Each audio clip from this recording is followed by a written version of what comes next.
Hello guys and gals, welcome back to another episode of Haunted Gaming. This time we do a creepypasta called Don't Put It Down. The Game Boy was one of my most favorite handheld consoles to play on as a kid. When I first got one, I used to take it with me everywhere I went, almost as if it was attached to me. I had all kinds of games, anywhere from Pokemon to Bomberman to Wario Land to little space shooters and arcade ports. One game I got used to belongs to my cousin, Paige.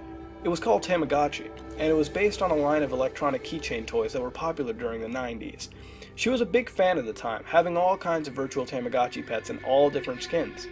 The premise of the game was very simple, yet a little bit complicated. You started by picking one of these 8 eggs in different patterns, then you give it a name. It was never clear what gender you'd get, but you could tell by your pet's color when it hatched. Black meant you got a boy, white meant you got a girl.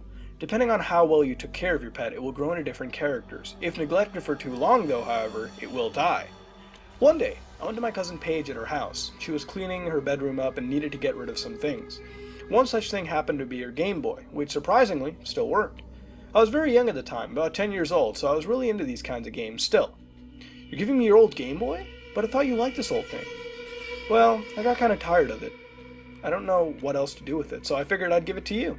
She smiled and handed me the Game Boy and a gray cartridge. I looked at the label and sure enough, the title read, Tamagotchi. However, something was slightly different. The label is originally supposed to show 3 images of a little creature hatching from an egg and smiling as it comes out, but the last image made the creature appear to look almost sick, dying. I figured maybe the label's a bit worn. I shrugged it off and kept it in the Game Boy cartridge slot to keep it safe until I got home. I got home and went to my bedroom to go play it. I turned on the game and noticed the introductional cutscene. It looked slightly altered. The original intro shows this normal UFO falling to Earth and crash landing near a city, but instead the UFO just crash lands into the city, creating a slightly larger fire within it. I was skeptical to this, but thought it was nothing at the time. I went to the options menu to look at an option called Memory Book, which lets you see small records of pets that have died on your last save file.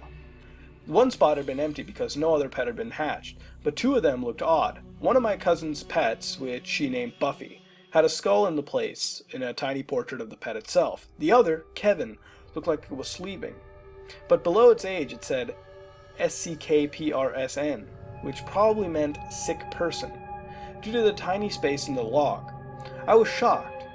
I had never seen something like this in a virtual pet game. Not only that, but why would such a thing appear? And what would it be implying? That somebody somehow abandoned their pet and left them to die? Anyways, I started a new game and chose a spotted egg pattern. I couldn't really think of any names, but I was certain I was going to get a female, so I put Sarah as a name.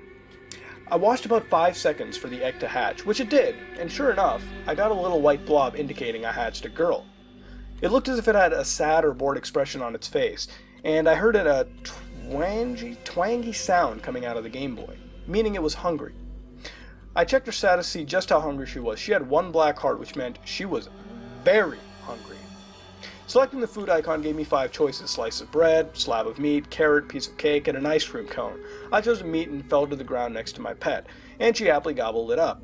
Then I noticed something strange. She started to yawn, and I heard a little sine wavy sound coming out of the Game Boy speakers, which is supposed to be circumventing the yawn. My pet fell asleep for a few minutes, and it turned off the lights, making the screen go black so she could sleep.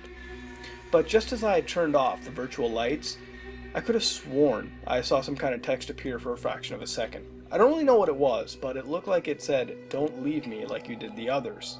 Please." As a little kid of only 10 years old, I was pretty shocked. Was my own pet talking to me? After a while she woke up. I could tell because I heard a pinging sound indicating my pet was cheering or laughing. I turned on the lights and noticed she was bouncing around the screen, wide awake. "You just woke up," I said to myself, weirded out by my pet's behavior. After bouncing around for a good 3 minutes, she fell back asleep almost instantly.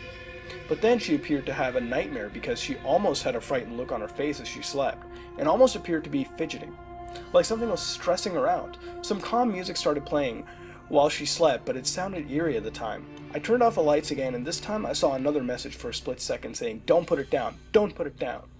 Huh? Don't put what down? The Game Boy? I heard another yawning noise as she started to wake up, and the little Z's that represented the illusion she was snoring started to disappear, meaning it was time for me to turn on the lights. I did, and I got one last subliminal message saying, "Don't put it down, or I won't wake up." Now, I was scared.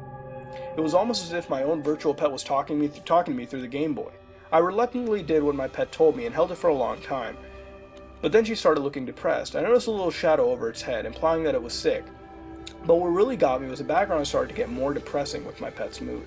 It started getting darker. The more depressed it got, and then it looked like it was going to start crying. It also had been kind of crawling along the screen, and the sadder it got, the slower it started to crawl, as it got even more sick. Suddenly the lights flickered on and off for another split second, and the message I got this time was, "Help me, help me. I'm not going to make it, help me." I kind of felt a little saddened at this point. I think my pet was already about to die after I just hatched it, which wasn't uncommon with my skills in the game. So I quickly moved the cursor over to the medicine icon, which is a small syringe with liquid in it. That was the icon. Something was wrong as I tried to open the menu. I got a quick glance at the two options I could pick to cure my pet, but the menu closed out before I could select anything. I tried selecting again, but this time the menu wouldn't open at all. I just heard a buzzing noise each time I tried to select it. The lights flickered one more time with one more message saying, "You weren't fast enough." After that, screen started flashing like crazy for the death animation. As my little blob appeared to be dead in its tracks, her body just laid there, slumped down. There was nothing I could do on the screen as it kept flashing. I couldn't select anything or move the cursor at all. I noticed the background of her room seemed to change for a second, but only some writing. After every few seconds, the screen flashed. The writing would appear and say things like traitor and heartless, and finally I saw, "You're a sick person," across the top of the window.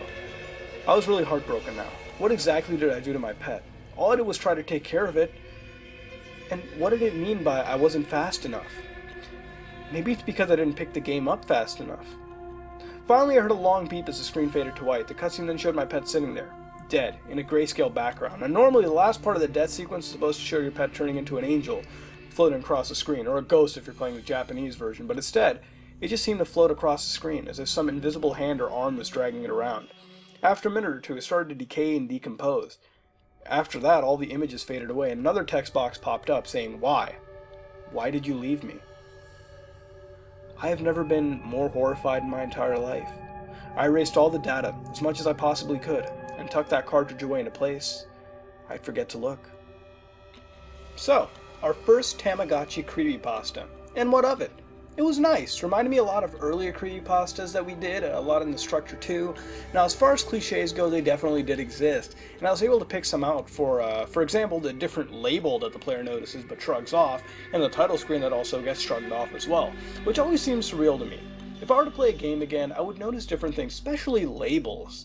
You know, I mean, it's something that's burned into your head, and even something like a title screen, which in theory you should be constantly seeing, should really affect you. And I mean, I personally, myself, and I'm speaking personally here, wouldn't really shrug these things off, and I don't think a lot of people would. These creepypasta protagonists seem to just shrug these things off like no tomorrow. Some acknowledge them, but they don't give a shit in the end. Now you could say, hey, they're younger people, it's a 10-year-old person. But still, I mean, it's one of those things that I do find surreal. Hey, tell me your opinion on it too. Now, what I did like about this creepypasta is the build-up, for example. It led up from just being this harmless Tamagotchi game on a Game Boy to being this sick, morbid cartridge, senselessly killing innocent pixels if they weren't cared for in a frenetic manner. And coupled with dialogue such as "I wasn't fast enough" or "Why did you leave me?" it sort of gave me this almost Ben Drowned vibe, which was really amazing. Now, maybe something is in the cartridge like that other creepypasta console me that we did. Maybe the player, as they stray away from the game, it constantly pushes them to come back, pulls them in. Unrealistic, but nonetheless creepy. Like console me in the sense, as I mentioned above. Other touches like the pixel floating across the screen taken by an invisible hand also lend credibility to the theory. Maybe there's something more to this game. It's build up that, it helps foster the theory. Maybe it may not make it creepy necessarily, like just instantly creepy, but it helps foster these theories in your head as you read them, and also makes these creepypastas more intriguing to read, as you want to find out what happens ultimately with the game itself, instead of putting you off or just throwing you off entirely. Build-up is necessary. It may not almost always lead to a creepy atmosphere, but it always does make you intrigued in the content itself, which is amazing. Now, what I also loved was the fact that there was no obsessive gore or blood that was used. Yeah, there was decay and decomposing of the body that happened, but that's not a big deal as compared to, some creepypasta just throwing in images like, what if for example this creepypasta tossed in a Tamagotchi bleeding from the eyes or any stupid shit like that? It would really just kill the whole mood. Decaying, decomposing, at least in a pixel manner, you can visualize it rather than just seeing pools of blood, And with that in mind, the creepypasta was quite nice. And even the game, it wasn't obtained in a really cliche way either. Just a cousin giving away old stuff. Something, wasn't over-exaggerated or really unoriginal, It was better than getting a Game Boy for free on eBay, with an incredibly rare haunted game for at least free or at the very least costing like $1 or something. Or maybe somebody throwing it at you or whatever. Now the ending was the part that I really didn't like. I like endings in a creepypasta to generally fade out, not just abruptly end, with the player, throwing or hiding cartridges. In a way, it seems like it's a cliffhanger kind of setting, where you're setting up a sequel where someone else is going to find the cartridge or something. It really feels like that. I'd rather have a proper conclusion. In the end, I thought it was a nice creepypasta. Not really creepy, as some other big creepypastas that we've done, but the premise of a Tamagotchi game beckoning to the player, or at least being somewhat self-aware. I mean, in a sense, the actual Tamagotchi is kind of like that too. It's constantly alive, if you will. It's a pretty creepy idea. Maybe the next time you dig out that old Game Boy, or even an actual Tamagotchi, and you fire up a rousing game of Tamagotchi, repetition, you may want to think about what might be happening behind those very scenes. What would you rate this creepypasta, and what would you change to make it better? This has been another episode of Haunted Gaming, and if you like what you saw, then like, comment, and subscribe. This is me, Mudahar, and I am out.